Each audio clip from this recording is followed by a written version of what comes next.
So we've covered Beatbread probably 2 times before. They keep changing their model or their setup for how they're getting this investment money that they're then lending out as advances to artists. We've had feedback from our clients about Beatbread. Some have complained that they didn't get an advance offer. It seems that Beatbread uses an AI model that really strictly looks at your social media metrics, which is weird and unfair because people have so many fake followers, but they can inflate their followers and then get an advance, which is kind of crazy. Whether or not you decide to take an advance is a personal decision, but freedom is the goal. So if you're borrowing money and then you're, paying it back for a super long period of time, that's not ideal.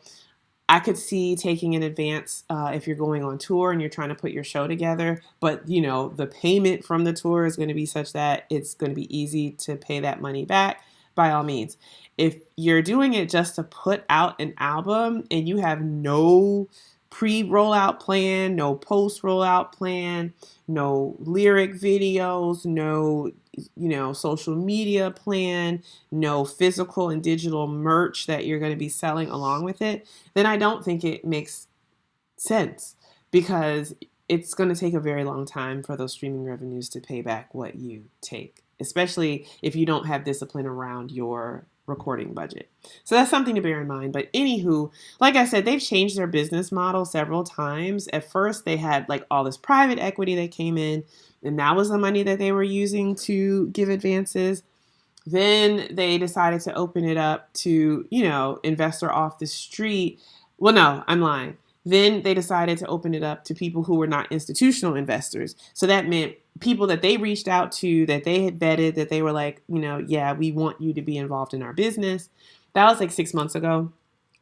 Now they've opened it up to man on the street. So if you're a man on the street and you have $1,000 and there's an artist on Beatbread that you think is going to blow, then you can go through a very light vetting process and they will take your $1,000. And then, you get a fractional share of the revenues that come back through that person streaming. So qualifying investors can buy as little as 1% of any given deal that the Beatbread artist strikes, and they'll be able to invest as little as $1,000 or as much as $1 million into that deal. They have a new platform. It's called Slice Note, and that is what you get in exchange for your financial investment. So ideally, this should open up the pool of money that's available for people to get advances. But then again, like I said, they use this AI model to decide who is worthy. And if people have fake followers, it's just weird. But another thing to keep in mind is that even though you may be an artist that's seeking an advance, a lot of you I know work other jobs. So if there is an artist on Beatbread and you want to be on the investor side, and you can really see a path forward for this artist to be able to recoup and then some, that's also another play. So don't always just get stuck in this idea of artists begging bread. No, you also can be an investor and should be an investor, especially in stocks.